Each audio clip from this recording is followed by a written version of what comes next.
What's going on, guys? Welcome back to the podcast, Talk with Beauties, episode 120, the Wednesday news. And on today's episode, we're going to talk about another no-hitter being thrown in the MLB. Plus, we got some record-breaking contracts in the NFL. And Michigan football might be getting into some more troubles from their Spygate scandal. But first, let's head into the Olympics.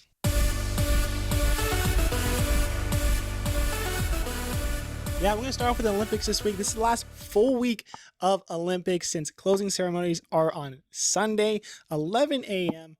On NBC, most likely, if not NBC channels.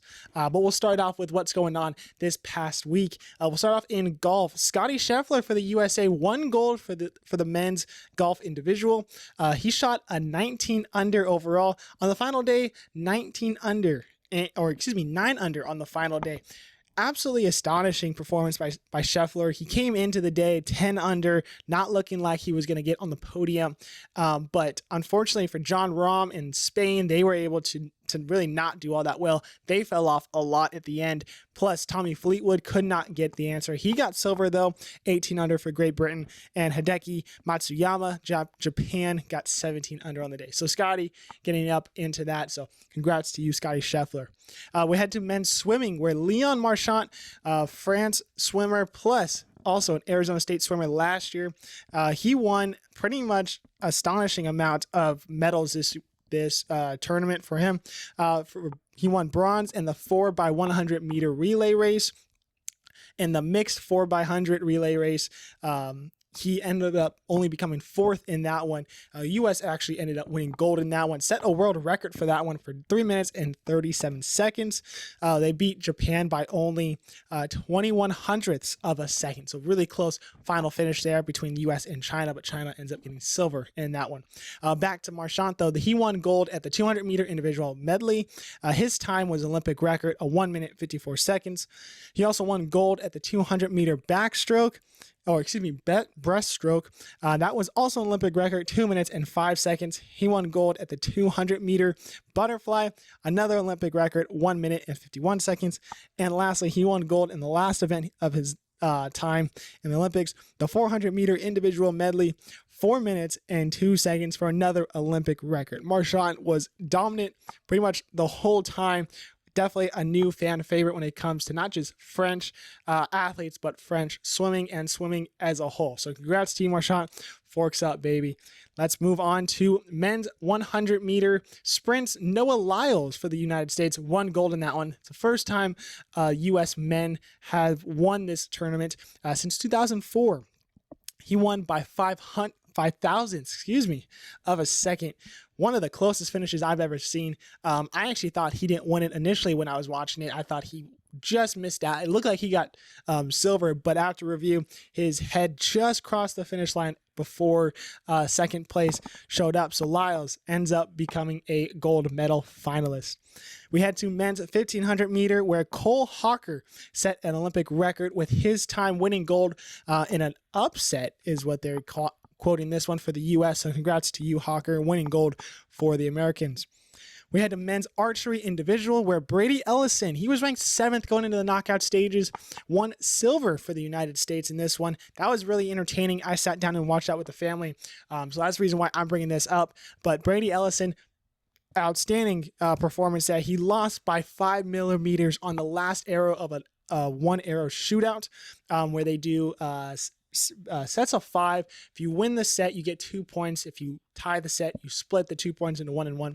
They were tied after 5 sets, meaning they had a 1 arrow shootout. Closest to the middle of the target wins. Unfortunately for Brady, he just missed it by 5 millimeters. What a close finish, though. Even though he got a silver in this one, he becomes the most decorated U.S. archer in Olympic history. 3 silvers and 2 bronze. So congrats to you, Brady Ellison. We head to women's soccer, where earlier today, recording this on Tuesday, if you guys don't know that. I record this the day before it comes out. So recording this on Tuesday. On Tuesday morning, the U.S. soccer played Germany. Ended up going to extra time in early of the first stoppage time. Sophia Smith ended up scoring in extra time over Germany to give them that 1-0 lead, and it ended up being a 1-0 final. Alyssa Nair also had a couple big saves, giving her third shutout of the Olympics, meaning she has tied a record for a U.S. women's national team in the Olympics. So that's huge right there. They will face Brazil, who ended up smoking Spain, and they will move on to the finals there. So Brazil versus the U.S. for the gold medal should be really interesting. That will be on Saturday, so check out that one. Should be a really good, entertaining game. All right, let's head to the medal count now. And right now, the United States have the most golds. They're at 24 golds, 31 silvers, 31 bronze for 86 total medals. China, not far behind. They have 22 golds, 21 silvers, 16 bronze, and they have 59 total. For France, they have 13 golds, 16 silver, 19 bronze, 48 total. Great Britain, though, they have 12 golds, 15 silvers, and 19 bronze for 46 total.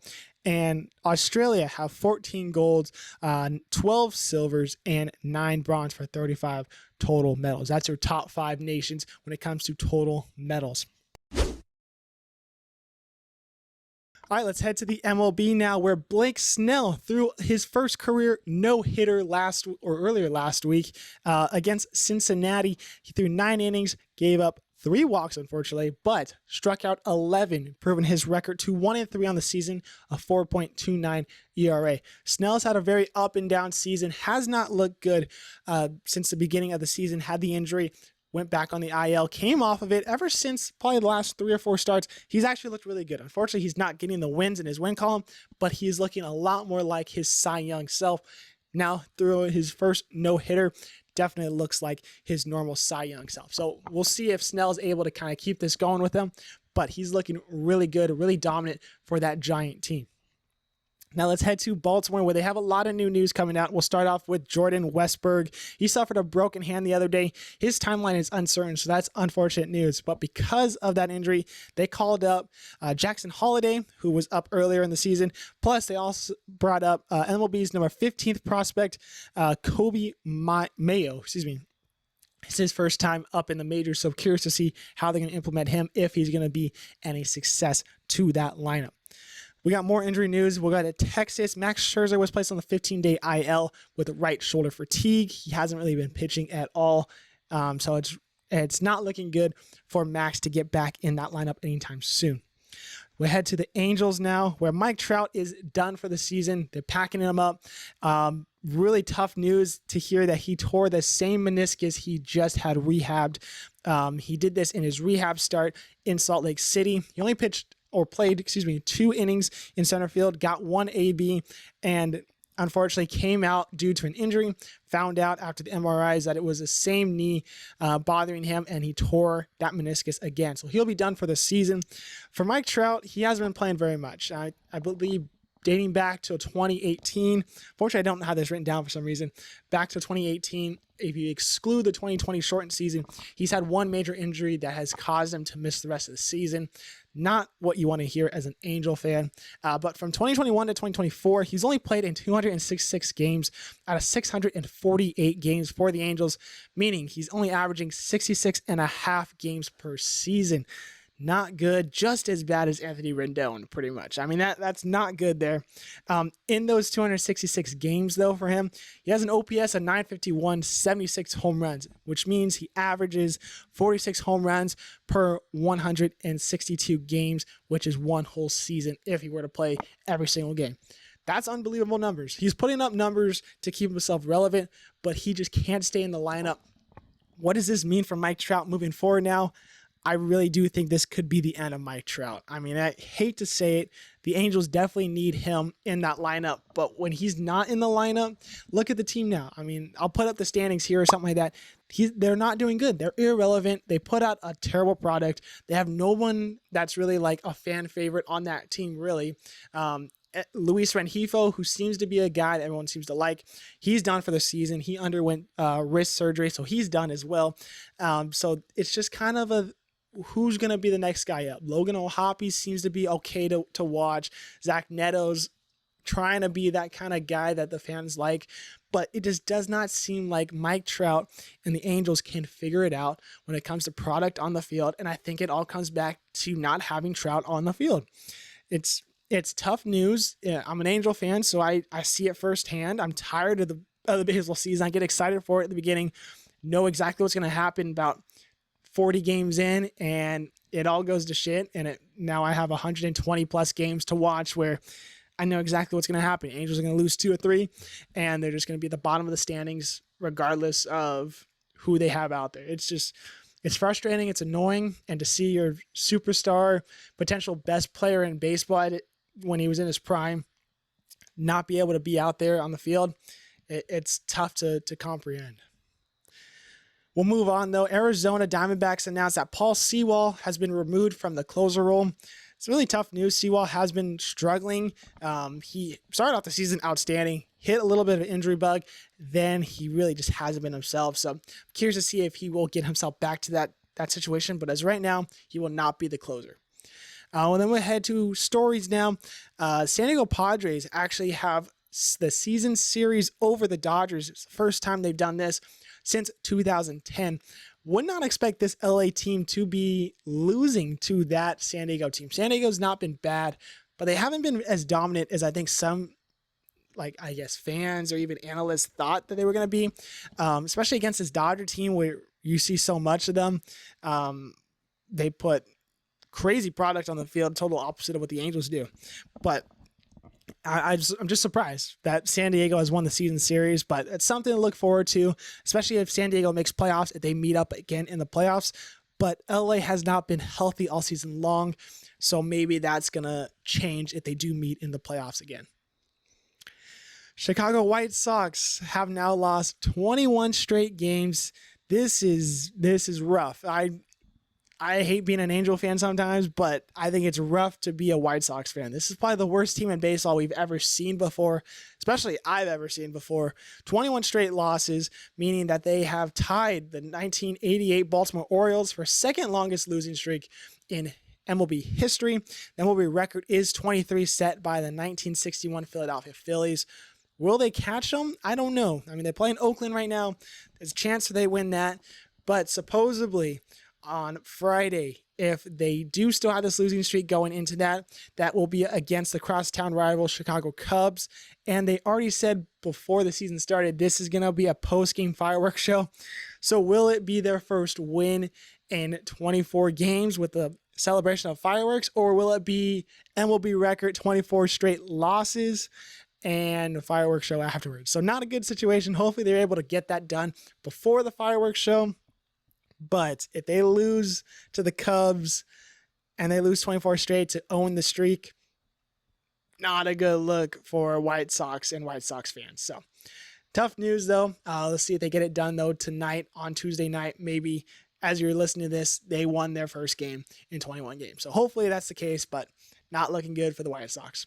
We head to some news for next season. The 2025 MLB game between Atlanta and Cincinnati on a Friday, supposedly, will be held at Bristol Motor Speedway. I don't know how this is going to look. This is going to be really interesting. Bristol is probably one of the best night tracks when it comes to NASCAR. If you guys don't know NASCAR, I highly advise you to watch a race or two, especially if you're going to want to understand what Bristol's like. Watch the Bristol race later on in the season. Super fun to watch, super entertaining, very close, compact race, but yet you're still going really fast. So better than Martinsville, but not as good as like Daytona or something like that. But Bristol's going to host a baseball game. Very interesting. Going to be a lot of people in that stadium, though. So that's going to be super cool atmosphere. Really different. Really curious to see how they're going to make that whole layout of the field, but definitely have the space for a baseball field there. And we're going to end this one on a very odd but cool story. So on June 22nd, the Red Sox and the Jays were set to play. Unfortunately, the game was suspended after the second inning due to some rain. So they decided August 26th, their next meeting, they're going to be playing against each other once again. They'll resume this game from the second inning on. Unfortunately, Danny Jansen, who was on the the Blue Jays was traded. He was in that lineup for the June 26th game. He was traded to the Red Sox. Ironically enough, the Red Sox and the Blue Jays will play again on the 26th, meaning that Danny Jansen, if he plays in that game for the Sox, will be the first person and will be history to appear in on both teams in the same game. I don't know how common the chance has been for this. There's really only one way for it to be done, and it's pretty much the only way it can be done. But I'm really hoping that the Red Sox and the Blue Jays both know this, and Jansen gets at least an at-bat or something like that, because that would be a crazy record or just history feat to put your name under, because I don't think anyone's going to have that chance again unless something chaotic like this happens where you get traded to that team you get rescheduled for earlier in the season. So should be really interesting. I'm definitely going to circle that day, August 26th, between those two, because I really hope Jansen gets to play in that game, whether it's the full game or whether it's just one at bat. Maybe he catches the last inning or something like that. But something really cool. Just thought I would throw that one out there. August 26th, Blue Jays and Red Sox. All right, let's head to the NFL now, where we're going to start off with a new helmet in the league. Last week, we talked about a white lid for the Jaguars. We got a new white lid for the Green Bay Packers. Pretty much the same helmet that they have now. So it's going to be a white-based helmet with that green striping down the middle. Same thing as their normal helmet, just they took all the yellow out and replaced it with white. I'm actually okay with it. I think it looks pretty solid. Just overall, it is boring, kind of unnecessary as well. I don't really think they need a white helmet. That yellow is just so classic for the Green Bay Packers. So for me, I give it a 6.6 out of 10. I think the Packers did well. There's not much else you could do with their colors and their kind of their history of uniforms and stuff like that to go adventurous. But it looks cool. I think the green and white definitely work together, but it is weird not seeing any yellow in this helmet, especially with how prominent yellow is with their colorway. We'll move on to extensions, where Tampa Bay's offensive tackle Tristan Wirfs gets an agreement with 5-year deal, $140 million, making him the highest paid offensive lineman in history. Arizona Zaven Collins signs a 2-year deal, $14 million. Miami wide receiver Tyreek Hill restructured his contract to be 3 years, $90 million, $65 million guaranteed. Kansas City kicker Harrison Butker signs a 4-year, $25.6 million deal, making him the highest paid kicker in NFL history. And lastly, we'll head to injuries. The Chargers announced that Justin Herbert has plantar fasciitis in his right foot, expected to be ready the start of the season. So don't expect him to play in preseason, but most of the time starters don't play in preseason, so I wouldn't worry too much about it. But as long as he's ready for the start of the season, that's a good thumbs up for the Chargers, but it's going to be something we have to keep an eye on for there. So maybe that does drop him in fantasy drafts if you guys do fantasy stuff, but also be aware that it's expected that Herbert will be ready. So if you do draft him, don't be too worried, but make sure if you do get a backup quarterback, it's somebody you could keep in there for maybe a week or two, just in case he's not ready. San Francisco 49ers, Christian McCaffrey, running back, will be out for a significant time with a calf injury. He's unlikely to play preseason, according to Kyle Shanahan, but he said expect him to be ready for regular season. So again, fantasy teams, if you see that he is questionable on the draft board, don't take that in consideration. McCaffrey should be ready for the regular season. Would not expect him to play preseason anyways, so expect him to be ready for the regular season. Draft him as number 1 or number 2 if you had that chance. All right, let's head to the cleanup now. We'll start off in hockey. Montreal extends Caden Gooley to 6 years, $5.55 million AAV. Pretty solid contract there for the Canadiens. We head to Michigan, where their football team had that whole spying scandal last year, ended up not having too much of a consequence besides a little bit of a suspension. I think 3 games it was for Jim Harbaugh. This time, though, we are hearing that Sharon Moore, who is the new head coach and took over for those 3 games that Harbaugh was out, supposedly deleted 52 messages between him and Connor Stalions. Stalions was the guy who scouted those opponents last year for Michigan. Supposedly also new information came out that he had scouted at least 13 future Michigan opponents 58 times from the time of 2021 to 2023. If that is the case, that is not good news for anybody in that situation when it comes to Michigan. If Sherrone Moore is situated with that, if they find more news about other coaches that are with Michigan, who knows what can happen. Personally, if this gets too far out of hand, I mean, obviously scouting, you're getting a lot of information on how to beat your opponents. Could you potentially take away national championship?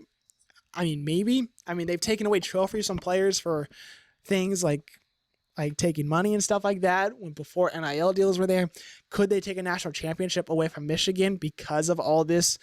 Potentially, but we're not hearing too much news about what type of punishment. It's just a lot of speculations, but it is just something I wanted to throw out there, let you guys know what's going on with Michigan football. Let's head into some more happier news in college football. Oregon releases another uniform. They're calling this Generation O Mighty, inspired by the catch.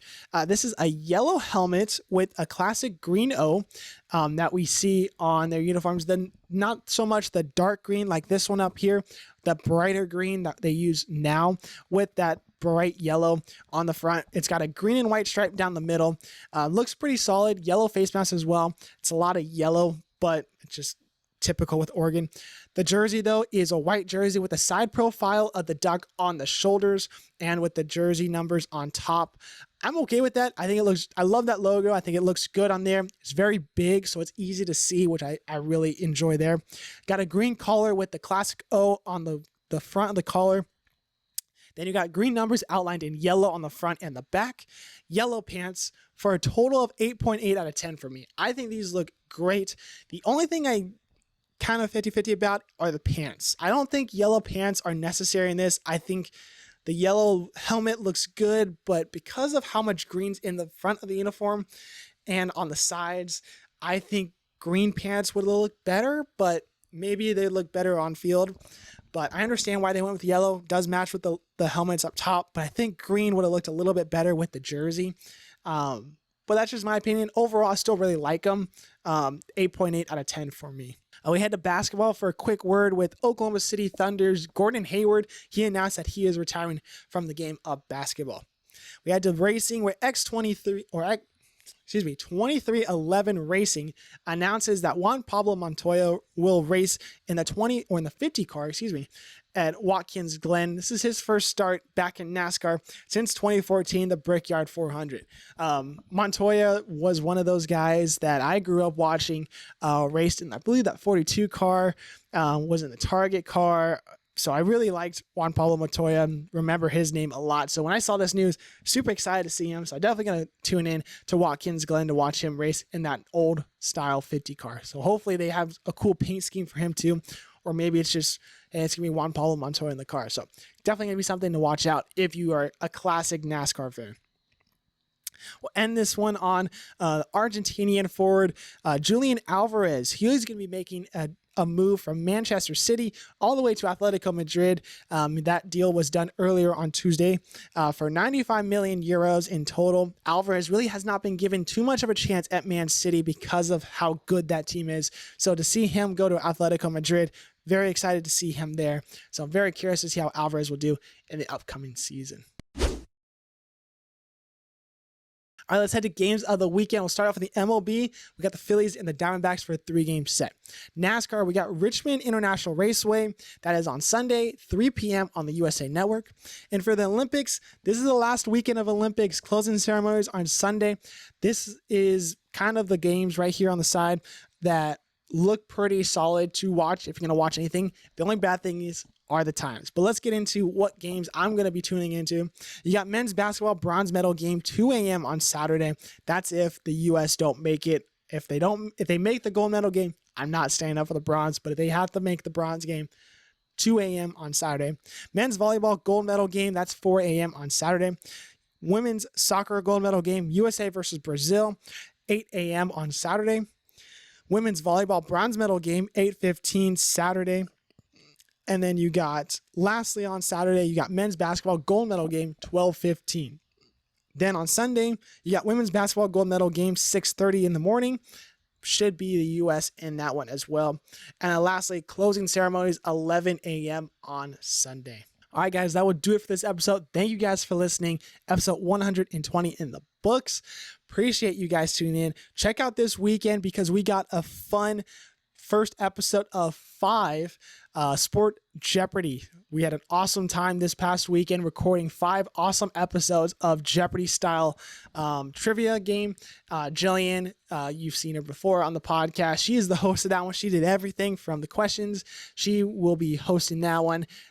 You got a couple new faces in there, a couple of reoccurring guys. Plus, I'm also participating in it, so you'll see my reactions with everybody else. But hopefully you guys check that one out. Not too long episodes, but we get the first episode will drop on Friday or Saturday. So check out that. So make sure you guys like and subscribe and leave that bell icon so you guys are notified when that episode does release. You guys are on Spotify and Apple Podcasts.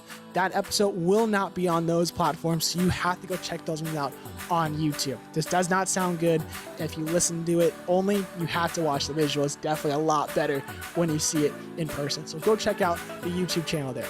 But appreciate you guys listening to this one. Have an awesome weekend, and we'll see you guys later.